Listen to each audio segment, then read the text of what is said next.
All right, everybody. Welcome to the very first Joecast. We're here at Big Island Guitars, and I'll let Scott. All right. Well, like you said, we're here at Big Island Guitars. Want to send a shout out to Spencer Ahuna.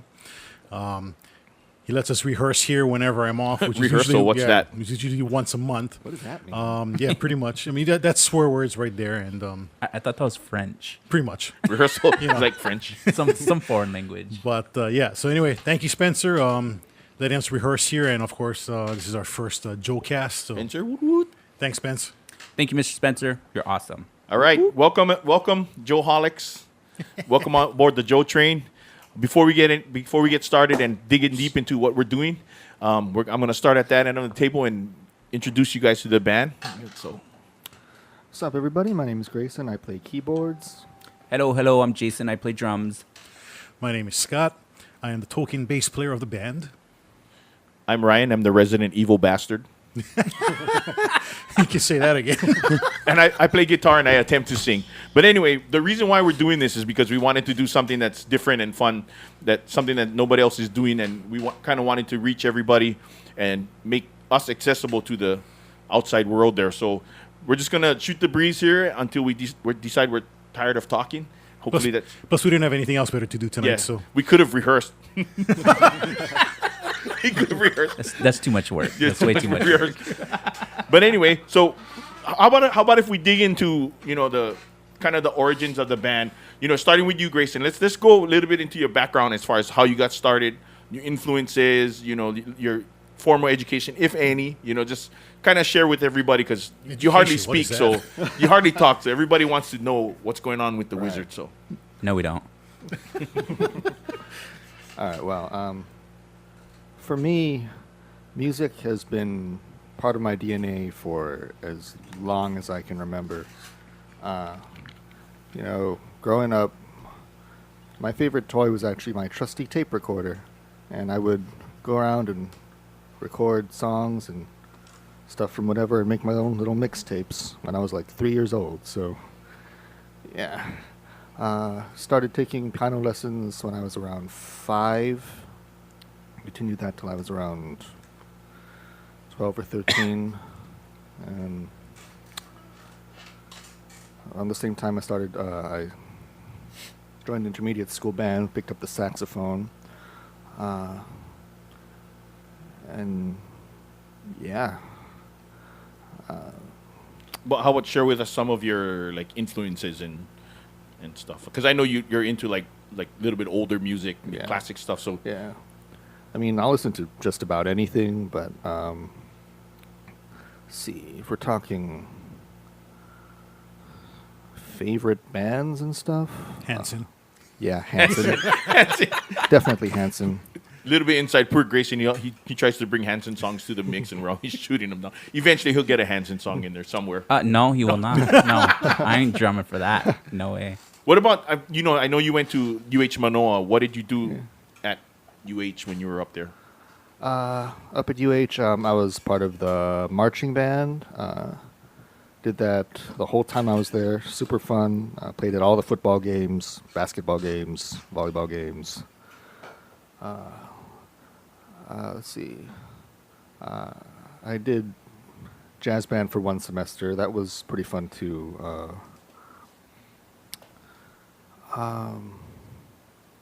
Other than that, let's see. And what do you do for your regular 9 to 5? I work at KTA. I'm part of the IT department. Here's someone special every We're day. someone special every day. Yeah. All right. I do operations and some programming. He hacks NASA. All right, everybody. The inner workings of the Wizard, Mr. Grayson Ishihara. And next to him, everybody, we have the one, the only Latino Heat. So Jason- Before we go on, though, I gotta say, I'm so glad you said your favorite toy was a tape recorder. I was fearing something else. anyway, Lord knows what Mr. Jason? So I was brought into this world to a drum beat. I was drumming in the womb, and I'm still drumming nowadays. No, just kidding. I was gonna say we couldn't tell. No, it really was that way. No, honestly, kind of like Grayson. When I was like really, really small, I'd be like drumming on anything from like countertops, buckets, Your little brother. pillows, my brother's head. Sorry, Eric. Just anything really. And so I remember my parents contributing to my madness by getting me like this small little toy drum set, and so I beat the heck out of that thing. Among other And things. it's gonna be Grayson here in a little bit.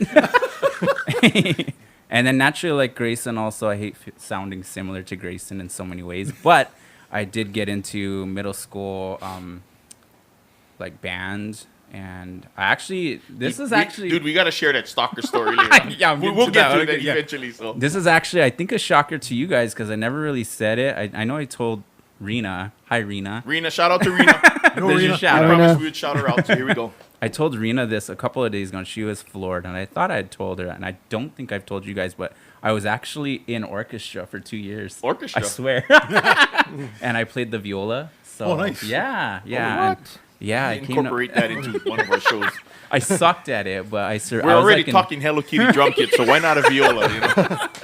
Right, Oh, right. God. So I played that for a couple of years, and then I came to my senses, and then started drums again when I got into high school.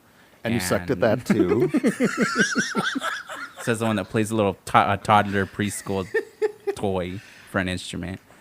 So, anyways, and then in middle school and high school, I kicked ass on drums. I kicked ass in drum line. True fact, I actually made it to the Rose Parade in 2000. What'd you do, you little twerp? Played in Vegas in a couple of competitions for marching bands. So, all you out there in marching band, you're not nerds. Keep it going. Unless you're Grayson. Don't do it. So Yeah, I went to Europe. college I played, With and himself. then let's fast forward. I started doing life stuffs like jobs and all that unimportant stuff. Graduated from college, and then fast forward 7 years. I made it to Big Island as a traveling therapist because I do therapy, not physical therapy. Ryan always introduces me in the band as a physical I- therapist. I'm an I occupational sell roof for a therapist. living, so I don't know the difference. So a little bit of a difference, but I'm not going to bore you with that because we're talking music. Anyways, I know Ryan's wife really, really well. I used to work with her. And meeting Ryan at a party one day, he was jamming some really cool music. I'm an old soul when it comes to music. So he was jamming stuff on his Pandora or something. It was at one of our campfires. So Yeah, it was a and campfire, which I think we're going to do a campfire. One of my plans is to do a Joe video podcast cast, in yeah. front of the campfire. Yeah, so I thought it was her playing it, and she said, no, that's my husband. And so that's when I first met Ryan. We talked the whole night about like all the music I like, all the music he likes, and we had a lot of similarities. He had another band at that time, and so I would go and support. And then I told him just off the cuff, oh yeah, I used to play. And he kind of brushed that off. Because Like he I always do says, everybody else. Remember, I'm the Resident Evil bastard here, so. yeah, he always says, oh, you know, you get a lot of people that come up to you and say, oh, I play and music is my life and all this jazz stuff that he said earlier, all that hoopla. And I just told him, you know, I used to play and just left it at that. And then this weird guy, he stalked me on YouTube, was it? YouTube. No, yeah. because you told me what college you were at first. Yeah, that's right. And so he And said, any college has a drum line, so of course I used my stocking skills to its finest. And lo and behold, front and center was him playing. What do you call the drums you were playing? well, they're called quad drums or tenor drums. And how many drums were on those things? Are like 12 of them. I started out with 5 in high school, and then I went to 6, and I had some cool little sambago bells that I played. Kind of so like how he adds onto his drum set now. Wherever there's space, add something in there.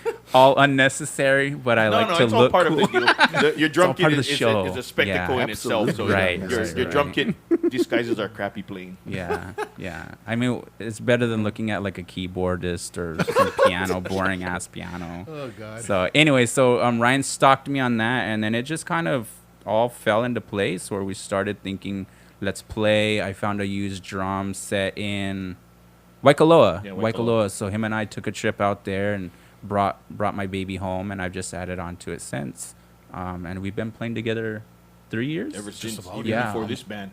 It's Right, Part, yeah. part of the old band. You filled in on a few gigs with the old band. Yeah, nervous as all hell because I hadn't hit drums in like 7 years. Oh yeah, my thing with Jason was when I saw him do his drum line thing, I was like, my response was, Shoot, dude, if you can play that stuff, our stuff is easy. You just fake it till you make it. I'm still doing that today. we all I was are. gonna say. Yeah, so Especially Grayson. He's taught us all the fake it, you can make it tips ever. So but anyway. But yeah, that's me. All right, Jason Silver, everybody. All right, next to me is the bass player extraordinaire himself, Big Sexy. Right Scott now, Sayers. first of all, you can see what we do within the band, right? Grayson's like the other little brother I never wanted. Oh, but anyway, yeah. So, all right. Well, let's see. I got started playing music. Actually, when I was in intermediate school, you had your what did they call those things? Your you had your required courses and you had your optional courses or whatever it was called. So it was either shop or music, and I really had no interest in shop for whatever reason.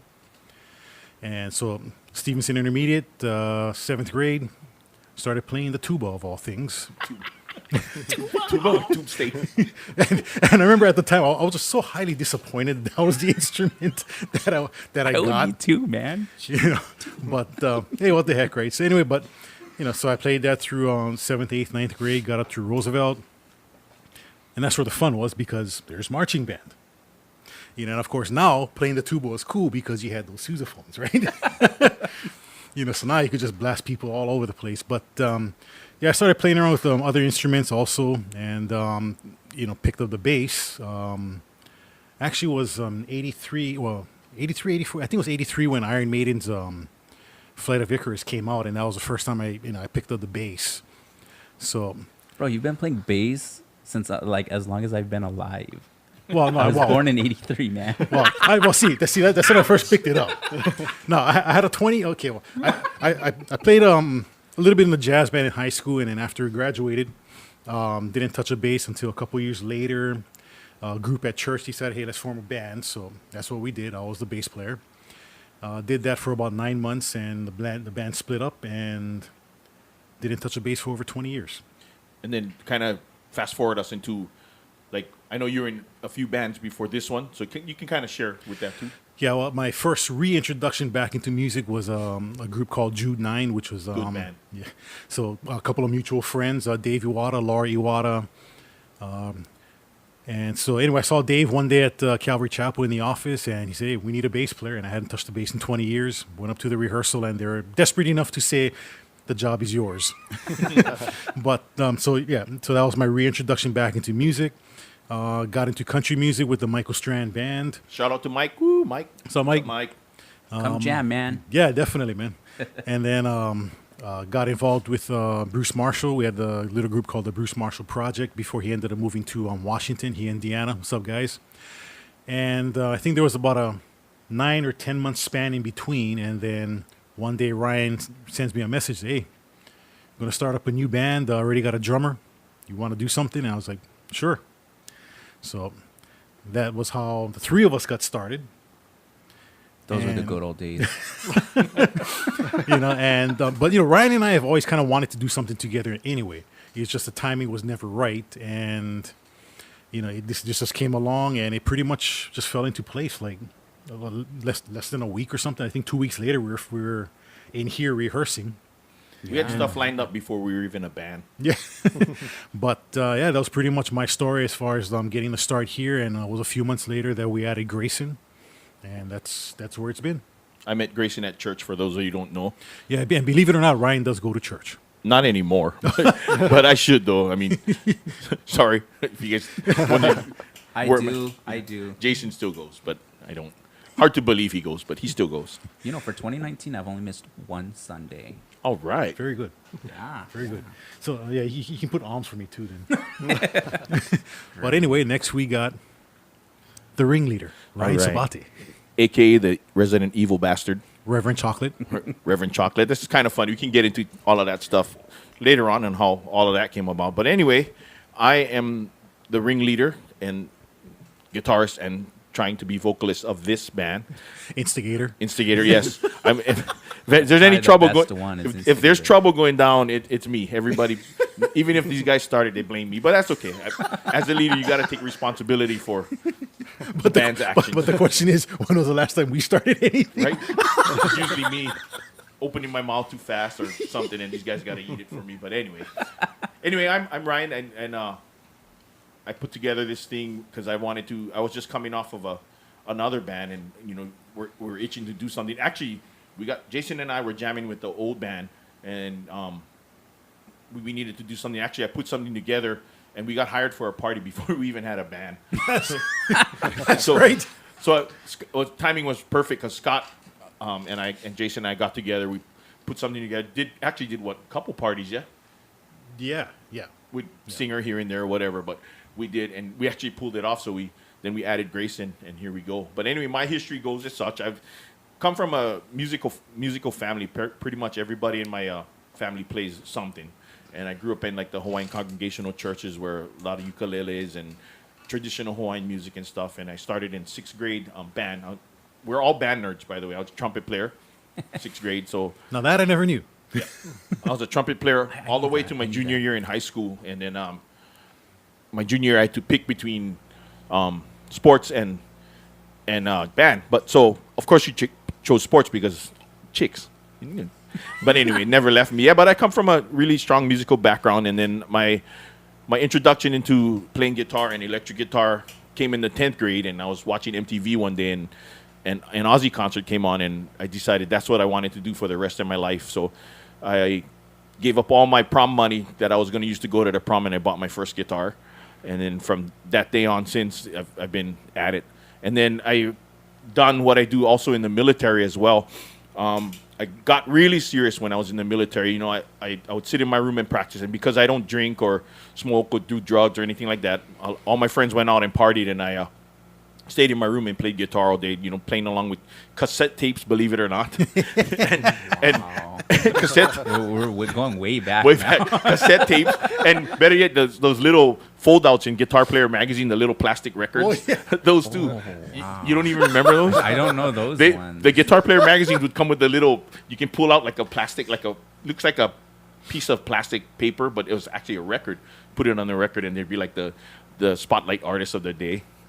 And then, so I had bands in Korea, and then I guess my big first real band was actually in Salt Lake City, Utah. I spent like 4 years up there in the military doing it. After I got out, I lived there for another couple years with Craig and Sherry Barron, who are my mentors.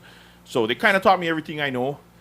And then I came down here, played with many, many bands, and kind of too numerous to name. And then hit the club. Well, I don't want to call it the circuit. It's just bars over here. The bars, played in pretty much every one and maintained good relationships with pretty much all of them. And then, but speaking of which, before I go any further, I'm going to shout out the bars that kind of gave me my start. The first and foremost is 100% Moxie. That's Says and Mama Jerry. They now own Hali Inu. If it wasn't for them, I wouldn't be doing what I'm doing with these guys or any of the bands that I'm doing now. And then the second place is Humpy's / Laverne's in Kona, Doug Soboski and Neil Barnett. Those guys, they really take care of us out there, and we love going there. Matter of fact, March 9th, we're over there. So if you guys are over in Kona, come check us out. But they've really taken care of us. We actually started there with the old band, and then now with Average Joe's, we've been there, about two years now, yeah? Going Almost 3 steady. years, yeah. About 2.5. So we love it over there, and we do what we do there because they take care of us, and fantastic place to play. And then, of course, we can't forget Mr. Tommy Harrison. Yes. Yes. And Koki's Hideaway. That was like Godfather. our home here for a long time with the old band, and prominently this one. This one was there kind of longer than the old band, and we loved it there when he was running the place, and they sold the place, so we're no longer over there. And of course, CJ at Lava Shack, and who else did we forget? Town Tavern, Hilo Town Tavern. Israel and Megan at Hilo Town Tavern as well. We're there this month. Tomorrow's March, so we're going to be over there. But those guys really take care of us over there too. But anyway, and then when you put this thing together, I wanted to do something, repeating myself, something different and not like anybody else. And I think our formula is we dare to be different, and we try to. You guys can jump in, but we try Different to by design. Yeah, we're different by design. Yeah. Exactly what it is, and our influences don't reflect our catalog. Because Grayson, what are some of your influences? Let's see. Well, there's Hanson. Probably like the Beatles. I really like James Taylor. Just a lot of older stuff, primarily. I got to say one thing about Grayson, though, is, I ride with him to the corner side whenever we're out on that side. A lot of times to Lava Shack, the couple times we went. His catalog is amazingly just so widespread that I mean, if you was just to put his what your MP3 player on shuffle, I mean, you would hear just a whole wide variety of songs. And then Jason, what about you? I like a lot of like the '80s stuff. '80s. That's how we classic- kinda yeah clicked. Yeah, that's how it was. It was like White Snake. Yeah, and we do our like AC/DC kinda our guess thing. the band thing. Yeah, stump the what was it? Stump the band or Stump stump the yeah, person. we try and stump each other. We'd have We'd play- Pandora or his radio station, and he'd be Yeah. like, "Name this song, name this artist," and we'd just go on for hours and Yeah. hours and hours. And Yeah, I think I ended up winning a lot of those. Yeah. those matches. so Jason, for a younger guy, likes a lot of the '80s, '70s. Isn't your like mom guys like? Yeah, that's straight up from my parents. Yeah. You know, going places in the van or And whatever. you too, Grayson. Yeah, same Yeah. thing.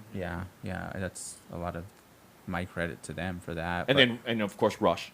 Right? Oh yeah, I love Rush. Oh, yeah. Love Rush. Me too. I guess just geographically, where I grew up in New Mexico, in Las Cruces. Las Cucarachas. Every gig, Las Cucarachas. Las But it's Las Cucarachas. Cruces. Because I can't say Las Cruces. It's Las Cucarachas. Just I say can it. barely talk as it is, and he wants me to speak Spanish. But I can't say Sylvester George. So anyways, I'll say a lot of like Spanish influence down there. So like Oh, that's where Santana yes, yes. and a lot of different local bands. I'm actually friends with the drummer from a local band in New Mexico. So you probably Oh, had in touch with not got I in thought touch you said with local too, bands, like local bands here. Oh no, in New Mexico, in New Mexico. But Yeah. you probably heard a lot of the Rippingtons too. Then Russ Freeman and the Rippingtons. Well, more jazz kind of stuff. Oh, No, I like Latin jazz. That's good. Yeah, weren't you like in a Latin project too, doing percussions and stuff? No. No, I thought you were like you'd get together and jam with some. I have Latin percussion instruments, Oh, and I okay. wish I could dust them off and play them, but they're back home and I'm here. But yeah, a lot of different influences from U2, Rush, Santana. That there's just so many to name, but really good music. Music is just awesome, you know. Even if it's Agreed. country, but you know, it all has its Exactly. place. Some people will say, "Oh yeah, you know, people post on Facebook music stuff," but for like us four, it's a lifestyle. It's not just something we can post on Facebook and say, "Oh yeah, we need music for healing and this." No, it's in our DNA. Right, Okay, right. Scott. So what about you? Your influences and stuff. well, I mean, same thing. Like you and I are '80s kids, so I mean, a lot of the '80s hair metal, you know, the pretty boy metal and stuff like that. But I guess you know, back in that time frame, the two biggest bands for me were Iron Maiden and Rush. You know, and you Grayson know, shocked me because he listens to Yeah. Maiden. well, I think I got him into Yeah, that a little bit. He got me into Maiden. So, but it was always those two bands, and then I remember, back when Guns N' Roses came out with Appetite for Destruction and Welcome to the Jungle, and I was like, holy crap, who are these guys? You know, but for me, they've always been, you know, like a lot of their albums have been kind of hit and miss with the songs. So, you know, I can pick out a lot, you know, the songs that I like, and I can, you know, do away with the rest.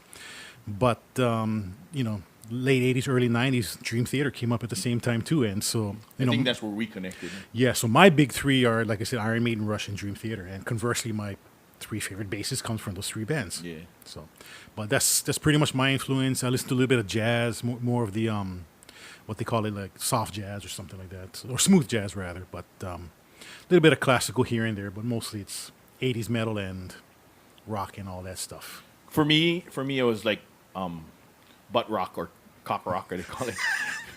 So I was into like big hair and spandex. And yet he won't wear assless chaps. And I have pictures, by the Please way. don't. And if you ask me, I will proudly show you those pictures. So I was into like a lot of 80s MTV Headbangers Ball Metal, so a lot of Dokken, Van Halen, Ozzy, Motley Crue, all of the makeup rock, that stuff. So my big three are actually, when I first got started, was Jakey Lee. He was the guy I saw in the Ozzy concert. George Lynch from Dokken, and Vivian Campbell from Dio. And everybody asked, "Oh, how come not Eddie Van Halen?" Well, actually, he came afterwards because my first real rock album was 1984. So I actually got the Van Halen catalog and worked backwards.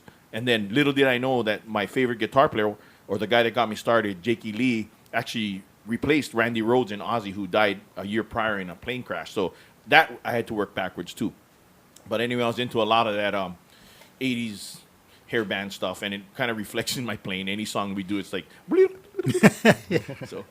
But anyway, but what I'm trying to get at is that our musical influences are totally different from our catalog, and there's a reason why we kind of do the things we do with our catalog as opposed to our influences. If you guys, any of you guys want to share why we kind of do that, you guys feel free. It's all about the ladies shaking their butts. Yeah. I'm forced at gunpoint. Yeah, I guess what Scott said is actually kind of right. I mean, we can play what we want to play, and I think our formula for success. And I'm not saying that we're real successful like playing Madison Square Garden, but as far as what we consider success is our longevity, and that we're able to not have to struggle to get gigs. So our formula is we actually play what works as opposed to what we want to play. And I think not throwing shade on anybody here, but a lot of bands will do that. They'll play what's in their heart, and that's fine. But you got to actually play what works and gets the people moving. So there's simple science, actually for me anyway, behind what we do. So it's top secret stuff now that's going to be all over the internet. But anyway, there's my formula. There's science. Is you play songs that'll make them dance. More dancing equals more drinking. More dancing equals thirsty people. Thirsty people equals more drinking. More drinking equals happy venue, and happy venue will get you more gigs. So that's kind of been what we've been doing. So we actually take notes as far as what works and doesn't. And if there's a song that we do that doesn't work, we immediately get rid of it. And if there's something out there that works, we keep it in there. And then what we kind of do is we keep our sets really fast paced, so that way. If we screw up, which is a lot, we can actually move on to the next song without them remembering. So it looks like we're formulating this wonderful string of music and masters. Is partly because we don't know the whole song, so we kind of mash them up into one giant song. But anyway, yeah, we don't take as many breaks. Like I said, there's science behind kind of what we do, and our catalog, we kind of try to be as diverse as we can. And another thing that I like to do is when we pick is really do stuff that nobody else is doing. That way, it's unique to us. So I think one of our strengths is our catalog, where we're doing stuff that not many people are doing. It makes us unique. So we don't have to be the best players, but if we're doing something nobody else is doing, which is kind of the way we run things, it kind of helps us in the long run because we're rolling pretty good right now. So. Well, and not only that, but it's not only the catalog, but it's you and I are on wireless. And it's the engagement with the people that are in the crowd. Yeah, I totally forgot about it. It's like we try to make our shows an experience. Right. We're not going to just get up there and play. What we want to do is we want to get everybody involved with what we're doing instead of just standing up there and playing. So we want to make our show an experience, because what happens if you lose a crowd, the momentum dies. So what we try to do is keep them as involved as they can, and it makes them enjoy the show that much more. And then, I'm sorry for interrupting. No. But, that's what it is, because, it's a catalog. It's choosing music that, we believe are going to work, get the people up and dancing. And, it's all about getting people involved. I mean, we always say, don't listen to us, experience us. And that's really a motto that we live by. We want you to experience, we want you to, enjoy the show with us and be a part of what we're doing. So. And then also, we're very accessible, and that's key to this band, and we really live by that, and we preach it. And during our breaks and stuff, we'll make sure that we go out and thank the people for coming, get to know their names, where they're from, and keep them interested in what we're doing. And we make it a point to make sure that we thank those people, coming, and they end up either returning or liking our social media stuff, which is really cool. So I think we're, out of all the bands here, we're probably the most accessible ones. And we kind of pride ourselves on that, just making sure that people enjoy us. And they see us always together as a unit, because this band, we were actually friends first before we were a band, before we were actually a real band. So we actually have relationships off stage. So that kind of helps when we got to call each other on stuff and when we got to learn stuff. And it actually helps, because that way we're a lot more comfortable around each other. It's not like we're playing and last note, oh, bye, see you later. No, we actually go to Ken's or... Yeah. In Kona, it's that convenience store to debrief each gig. Yeah, and the 76 gas station. People don't think that it's important, but to us it is, because we kind of debrief the show, talk about high points, low points. We really don't talk about what we need to do better, because we care, but we don't. It's not that important. As long as the people in the audience enjoyed it, I think we've done our job. I think a lot of times, too, the crowds that we play for are there to have a good time, because we're playing bars, we're playing the clubs here in the area. So it's not really like... I'm not saying we're going to go totally bomb our show, but I think people are there to just have a good time. I know in Kona, a lot of them are on vacation here. So they're just wanting to have a good time. Yeah, so we want to help them and facilitate that by playing music that gets them moving. Sure, one wrong note here, there, one missed beat or 1, something. 10, 12. Yeah, I mean, you get by, and I don't know. I always try and think of it like, what, music's fun. It should be fun. Exactly. And when you lose sight of that, and it's not fun anymore, then maybe you should start looking at doing something else, or like hitting the reset button, so to speak. Got to reevaluate what you're doing it I've for. always been blessed to have that, like, either told to me or like some sort of way instilled to me. And where even music should be fun. Even in this band, I think you guys have had to kind of pull me back a little bit when things got too tense or serious. A freaking you man. you had to come to the band, come to Jesus moment, and I had to reset, like Jason said, and remind myself that, hey, it's serious, but we got to have fun, because if it's not enjoyable for everybody, it kind of reflects, and the crowd.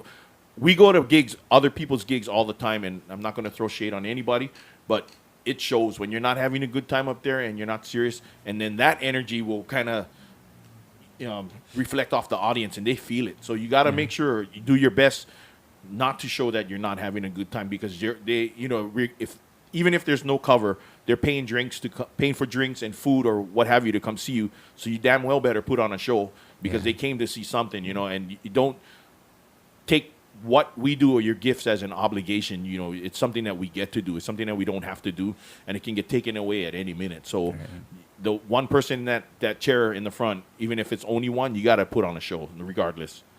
I think a lot of that too, where you're saying about us being friends outside of the band, and it showing on stage, like the cohesiveness. You can see that in like another band, other bands on the mainland. I've seen it here. It's just, if you just kind of put people together, you can get by. It's survival mode kind of, and it might be good. I think cohesive, that's really important, in that I know what he's gonna do in his Elton John song, and I know how he plays his "Give It to Me, Baby," and something like that. So you can kind of anticipate, I guess, is what I'm trying to say. Grayson a will little bit. speak 3 words the whole show, and I can kind of communicate with him without even having to talk. So That doesn't mean talk anymore. You're fine. You're fine where you're at. But no, it's true. It's very important, because I mean, like, I can look at Grayson, and without really saying anything, I can kind of tell, where he might be heading. And like, I mean, we played, together long enough where, one of the things I like about drummers is knowing exactly where the kick is going to be. I mean, that's so huge for me. And it's like, with him, I have no worries about where he's going to be. So I Thanks, think man. the I'll key. pay you well I for think that the key comment. I think the key for a lot of this too is evolving. You gotta be able to adjust and evolve. You can't be complacent and be satisfied with what you're doing. You got see. The thing is, we go out to other people's gigs, and it's not. Yeah, sure, we go to enjoy ourselves, and I go to take notes to see what works and what doesn't work, and then my gears are always turning as far as what we can do in the band. We're constantly adding stuff, trying stuff at rehearsal when we do rehearse. Like for instance, we were at last rehearsal, which was before Queen's Court, I Yeah. think. Yeah. Doing a little jam, Grayson pulled out some Elton John stuff, and we're like, oh, we got to find a way to put that in the show. And with zero rehearsal, we did it at Queen's Court, which is always one of our biggest gigs. And if that's not having some big balls, I don't know what is. Like going to Queen's Court in the middle of Waikoloa with no rehearsal, pulling off an Elton John medley, following it up with John Lennon. And who does Let It Be? Is it Wings or is it the Beatles? Beatles. The Beatles, with no rehearsal. And then everybody loved it. And they're like, man, that was so amazing. Thank you very much. But anyway, and what was funny too is that when we did the rehearsal, you only did was it Candle? one song, 2 songs. Your song. And Yeah, your Yeah. song. And all of a sudden we're at Queen's Court, and he pulls out this medley, and we're like, holy crap! And now everybody wants to steal them. Yeah, But anyway, yeah, this kind of stuff we do. We see what works, and and the thing is, we try to make it work for us. And like for instance, we just threw in 24 Karat Magic, which if anybody knows me, they know that's the last song that we do, but it works, and we made it work for us. So we do this giant mashup, and just a little secret for those of you that's seen our mashup, they're all interchangeable. So it's like little pieces and bits of songs that we can put here and there and make it different, so it's not the same. So, and everybody thinks it's really cool because nobody's doing anything like that around here. but it's unique to us. And the little secret is because we can't play the whole song, so we take the parts that we know and make them into a mashup. Well, Gracie could probably play the whole Yeah, song. not me, though. The rest of us probably. Yeah. So, yeah, man. So, but any other like feedback or like, opinions on the band and how we're doing and. I don't know. I like where we're at. I like This is where just, we're going. just to let you guys know, this is something off the cuff, not rehearsed. We didn't like our music, not rehearsed. We didn't write like anything our down. gigs, we're not prepared. Yeah, we're not. But everybody thinks we're so prepared when we walk in. But little did they know, we rehearse once in 6 months. Yeah, we're in survival. Fake it Survival till you mode. make it. But see, that's how good we are. We even if we're in survival mode, we do it with a smile. And if we bomb if we bomb a song, circle. Touch and go. Touch and go. Touch and go. But I'm really say we haven't had one of those No. really, and I'm not tooting our horn, but I think we've done pretty. we haven't had a good- bomb good in for a long time ourselves. where we had to actually stop the song Yeah. in a while. I do remember a couple of I those know. years ago. But we made it part of the show, so it was okay. It wasn't too bad. But the good thing is, if we do mess up, most of the time people are too drunk to care. Yeah, So- exactly. Yeah. But that's a good Right. thing because we butter up the drunk people and we make them feel like they're part of the show, and we make them feel loved, and they don't care. They just want to have a good time. They're not there wondering if you're going to be in the fifth chord of the mixolydian mode on Sunday afternoon and the clouds pressure level whatever. No, they're here to hear 3 notes, 3 chords. We'll play for 200 people. Play 3,000 notes. Play for one person. Right. But I think the thing that's been pretty cool too is that the whole evolution of the band, not only in catalog, because I remember coming in the band, there was a catalog, and we pretty much picked from there what was going to work. And it's been over the last 6 months or so where we've actually, maybe 6 to 9 months where we've kind of really expanded that catalog with As a some of the four-piece. songs we've added. As we've gone as a 4-piece, that's when our catalog basically exploded. Just to kind of set the record straight, we've had female singers before, but we're not going to go into detail who they were, whatever, because to me, they're either not really they were helping us out, and we're grateful to you guys for helping us. Some were other members, and they left for various reasons, but we're not going to go into it because it's about us 4, not about what happened in the past. And the way we felt is it's great to have vocalists fronting the band, but to a point where we were held hostage because we kind of relied on them to do all these songs, but after a while we're like, you know what, we could still take gigs, and we were actually a band before anybody joined, so we could still move forward as a 4-piece. So, but we had to really bite down hard and build our catalog around us 4 here, and we actually have more momentum now than we've ever had, I think.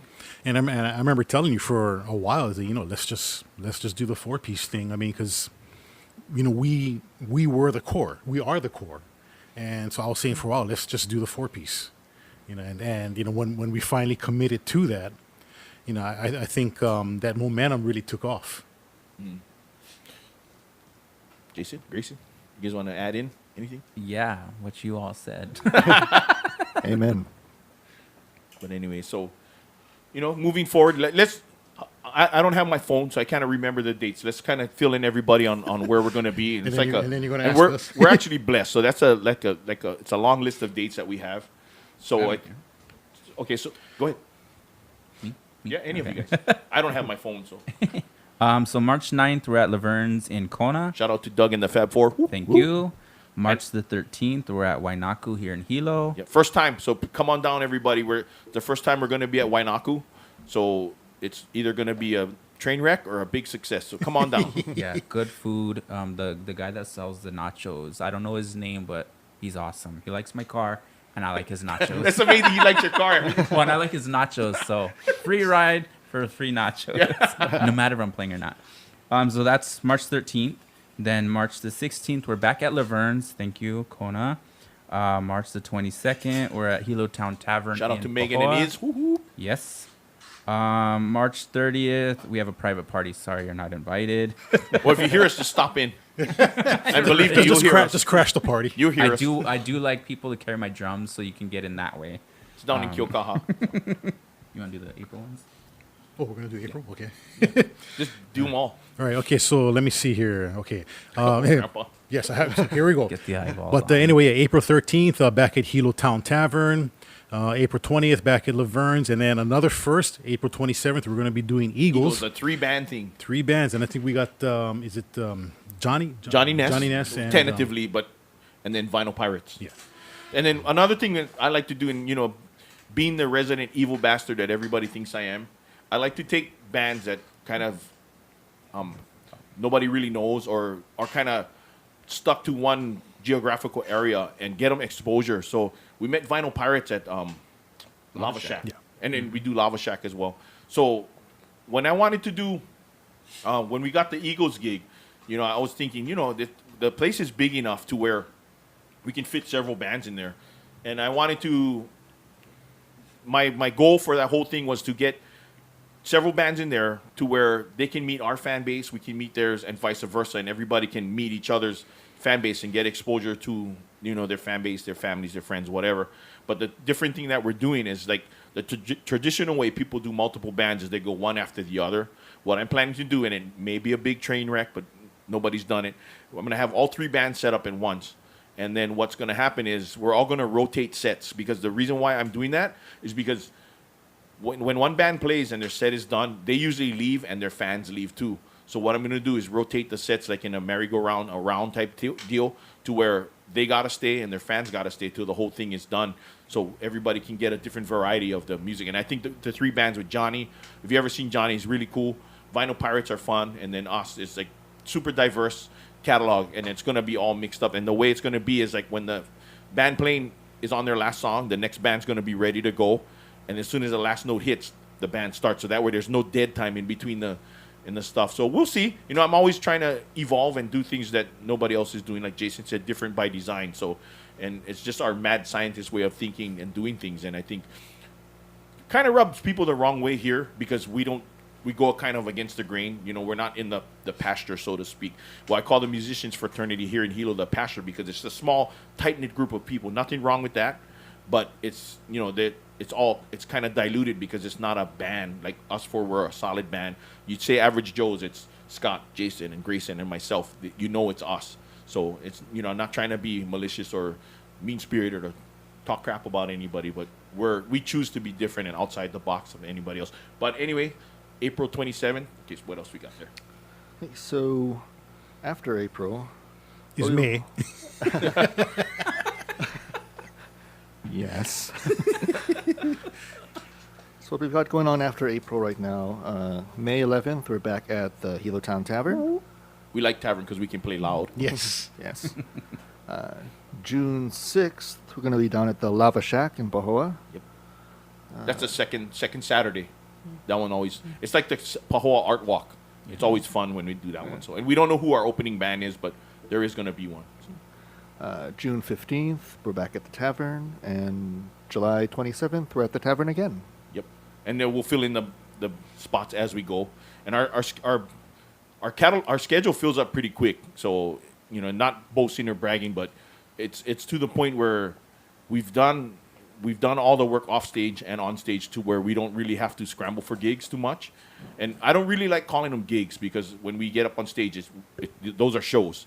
I don't like calling them gigs. It sounds so workmanlike, and we like to perform and put on a show for everybody. And even when we were at Koki's, we used to have like multimedia. We had videos outside. We actually put lights up and stuff. And you got to go. I think you guys can kind of add in. You got to go that extra mile.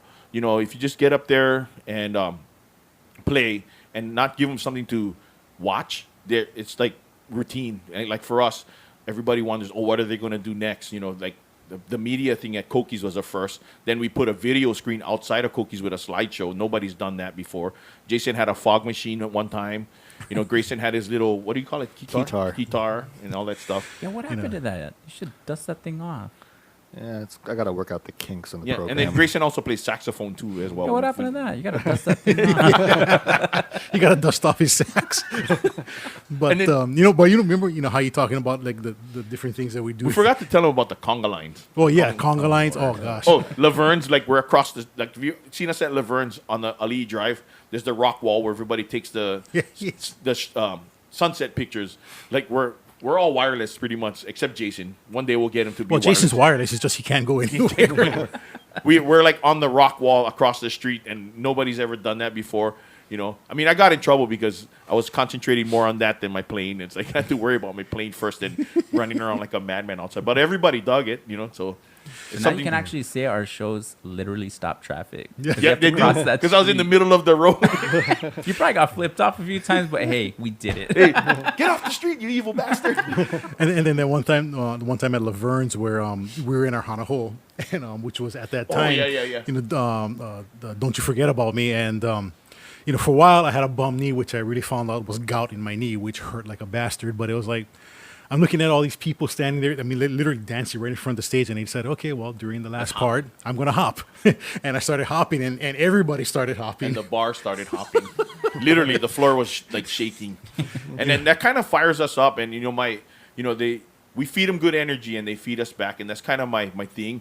You know, we're gonna make sure we feed you good energy, and so you guys can feed it back, and vice versa. But usually, it's the patrons there that feed us the energy that kind of fire us up, and it works hand in hand, and it's something that you got to do. And once you get that train rolling with the people, and as far as them getting into what you're doing, it's nonstop after that. You know, you not only gain a new fan, you gain new friends, and then people talk about you. That's number one. You know, you want them to remember who you were. You know, so that's pretty much.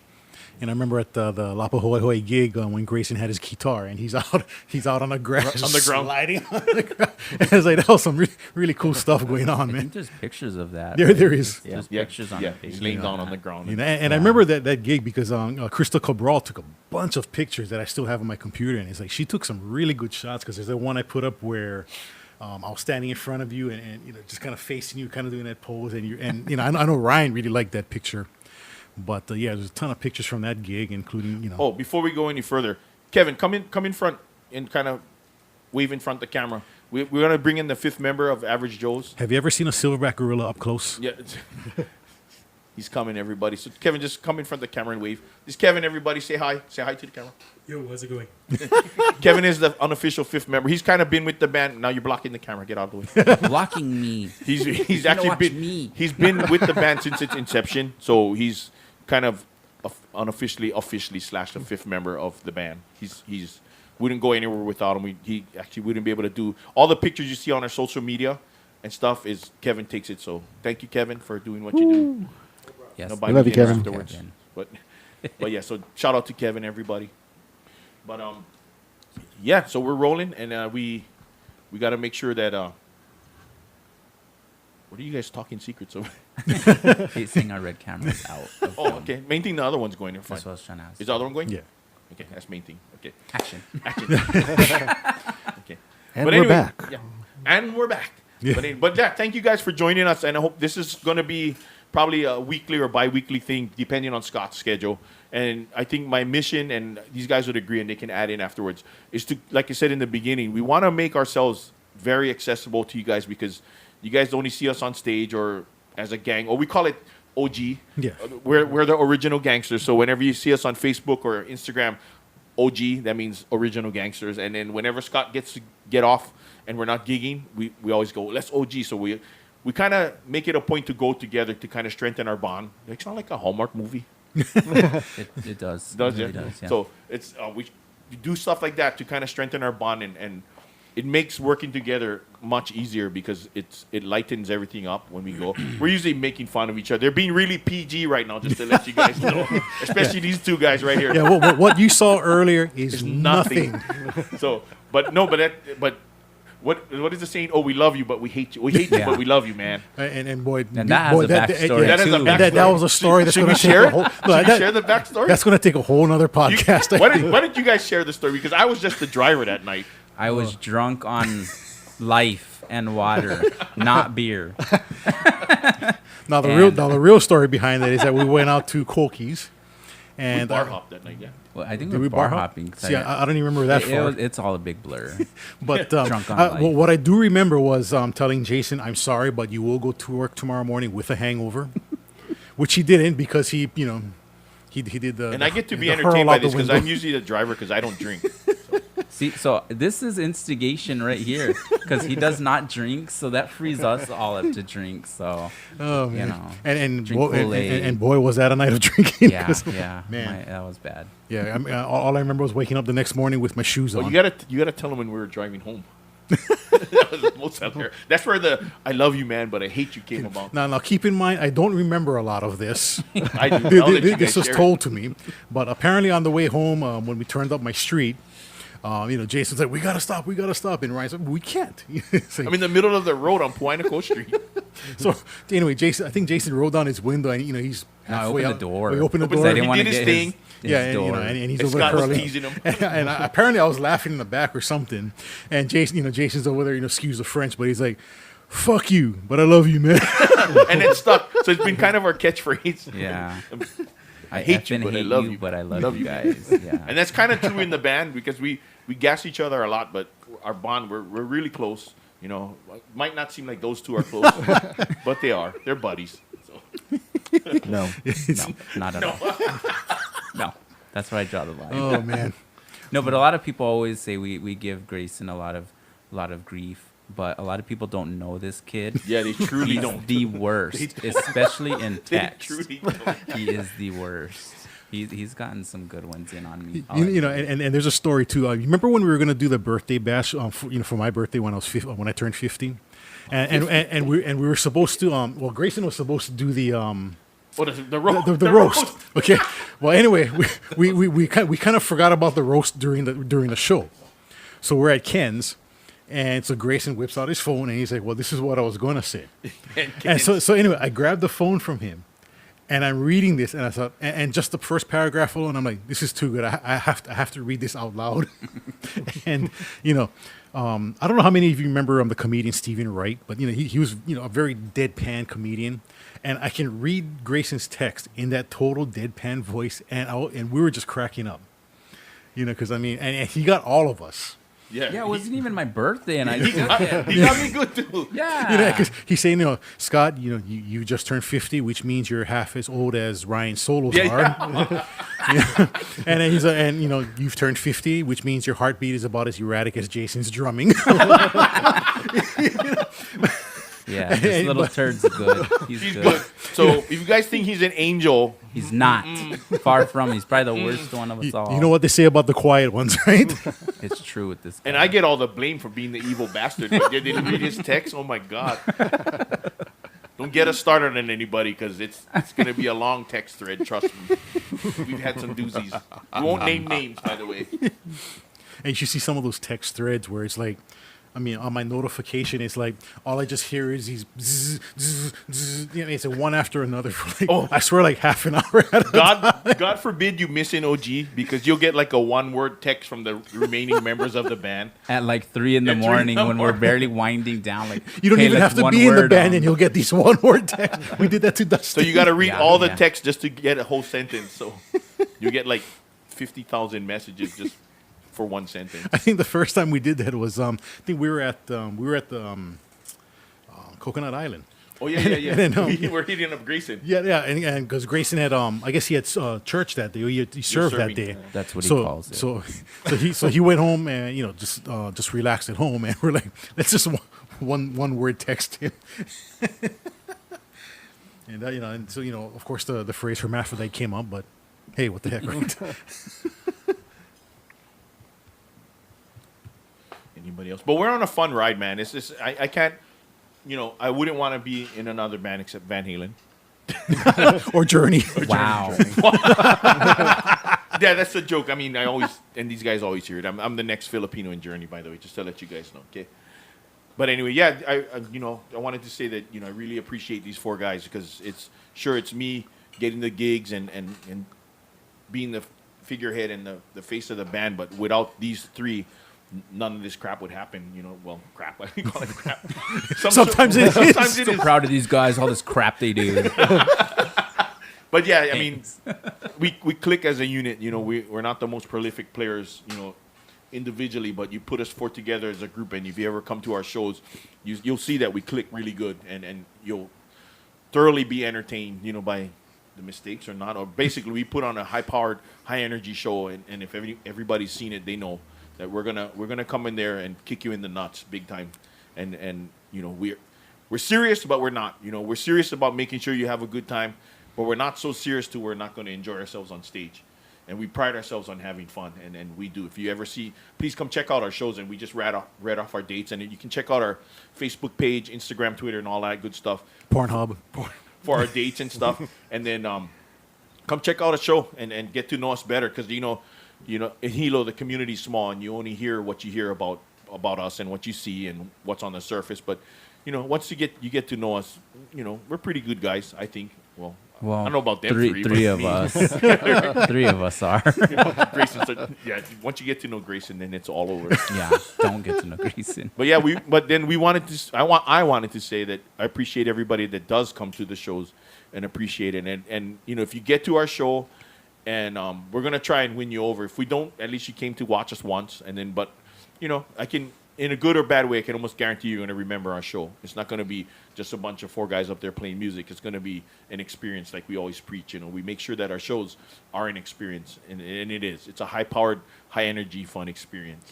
And along the years, we've met some pretty cool people along the way. I mean, especially at Laverne's. I mean, we meet people from all over the world. Oh yeah, that's crazy. So that's I mean, really cool. And that's the enjoyable part. Even of it. Grayson has fans.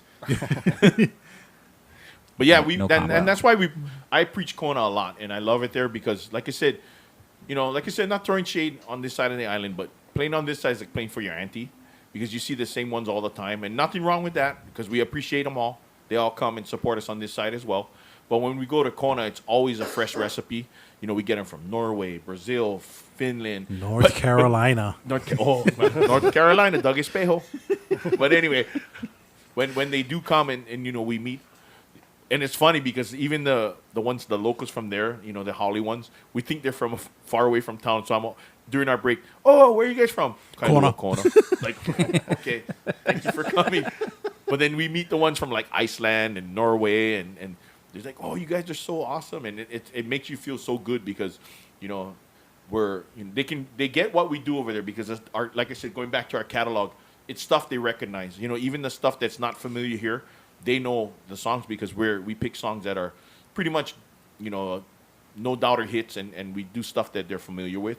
May not be too familiar with here because kind of small island, yeah, and the music scene here is a little bit different. So when we get people like that from off island coming in on vacation in Waikoloa and in Kona, you totally get what we do, and that's why we keep going back. And it's so totally worth the drive when we go over there. People will always ask, "Oh, isn't the drive really long?" Yeah, it is, but the payoff is when we get there, and those 3 hours that we put in at Laverne's or Waikoloa or wherever we're at, that's the payoff right there. So, Agreed. I agree too. Same here. okay, so what's next, boys? I mean, we're actually thinking about bringing in some guests. We're not going to name them yet, because actually some of them actually confirmed already that they want to be on the podcast. And once again, shout out to Spencer Ohuna, Big Island Guitars. You see all of this right here? That's Spencer. So come down here for all your guitar music needs, and if you need lessons as well, he's a fantastic instructor. He went to the Musicians Institute, so he's a smart feller. He's educated, so he knows what he's talking about. But we're gonna have him on as a guest. He said he would do it. Hopefully he watches the video and say, "I didn't say I was gonna do it, but you said you were, so you're gonna do it." Well, he might see this and be like, "Oh God, I don't want to do this now." And I was like, yeah, I withdraw. But the other ones, we're not gonna announce them yet, because we gotta totally make sure we confirm, and they're kind of big ones. So stay tuned. And then we got permission from Hale Inu down in Waikia Villas, Says and Mama Jerry. See you guys soon. They wanted us to go down on Kachi Kachi night. That would be interesting, yeah. Yeah. Then Jason can play his Latin music. I would not be sitting behind a mic. I'd probably be just dancing. Right? Like in the middle of the podcast. Wait, let me get up. This is my jam. We'll put a headset on him, and he can talk at the same Yeah, time. wireless mic or whatever. And then I just got confirmation from Doug at Laverne's. He said we can do a podcast over at Laverne's, because the way we do Laverne's is we usually leave Hilo. We play at 7, but we usually leave Hilo at about 2-ish, and then get there and set up, and then with enough time for us to unwind and eat. We usually eat dinner together as a band there. And my idea was to actually shoot our podcast while we're eating before we play, and he gave us the green light. So that one's gonna be good. We love Laverne's. Wait till you guys see that, because you guys get to see where we work, and you guys probably get to see the sunset after, just before we hit. That is the biggest reward of all. It's like if you ever seen our work office over there, you guys would be jealous. You guys be trying to steal our gigs for sure. But you guys don't want to drive, so sucks to be you guys. So we'll drive over. But yeah, and then Tavern, Israel at Tavern said we could do a podcast over there. So what my idea is, before the gigs, if we have enough time, we'll sit down real quick, chat about the gigs and review them and stuff. And then probably the next podcast after, or vidcast or whatever, Joecast, we'll review the last gig and highlights, lowlights, and talk about like how we're talking now. But this one is a little bit long because it's just the introductory, the first one, introducing you to us four. So welcome to the family, everybody. And the next one will probably have subject titles or something, Yeah. something we can legitimately we talk actually have about. like a, what you call that, guidelines to go by. This one we're just which we don't follow, but Like an agenda or something. we're shooting from the hip here. So how you doing over there, Grayson? You doing good, man? I'm good, man. Oh, Grayson's here. Yeah, this is every gig, people. Lucky if you get him to speak 3 words, but the guy's super talented. But yeah. But anyway, so anything else in closing, gentlemen? no, well, I mean, No, it's the first one, so I mean, hey, we're, like Ryan said, shooting off the hip, but I think better things are to come. Oh yeah, definitely. We're rolling. Definitely, yeah. I think we are. Oh, yeah. We're in a good place right now, and I think here people just have to warm up to us because we're a little bit different. Well, a lot different. Some of us take more warming up than others. Yeah, some will take more warming up than others. Because over here, like I said, it's playing for your aunties. So some of the stuff we do, it's not what they're used to. But Not PG either, but actually, some people that were off the train are getting on the train now. We've So- noticed that. Yeah, we noticed that a lot of people that didn't like us before and actually complained about us are actually showing up to our gigs now. And we appreciate them, but I haven't forgotten that you don't like us. You didn't like us. But thank you for coming to our gigs more and more, and we'll give you some props. Thank you for coming. But anything in closing, guys? Kevin, come in front of the camera and tell everybody bye before we leave. here comes the eclipse. The total I eclipse of won't the see sun. me. Turn around. Now and then I get a little bit lonely. And you're never coming around. Okay, Turn okay, all right, all around. right. It's a Sasquatch Now sighting. and then I get a little But anyway, like I said, thank you for supporting us. And for those of you that don't, we're going to work very hard to get you to support us. I'm Ryan Sabate, guitar player, Average Joe's. Scott Sayers, bass player extraordinaire, I think. Jason Silva, the best drummer. No, just kidding. There's a lot of good ones out there. Voted by his mom Good 5 drummer, years in though. a row. And I'm Grayson Ishihara, keyboard player. All right. But anyway, like you said, thank you guys, everybody, until the next one. I'm going to probably try and get this up by tomorrow. It looks like the sound is going really good. And hopefully I can sync the video. If not, at least you'll get sound. So, but once again, on behalf of the Joes, thank you guys and peace out. Thank you for tuning in. Keep live music live. Keep music live, everybody. Goodbye. Yellow Brick Road.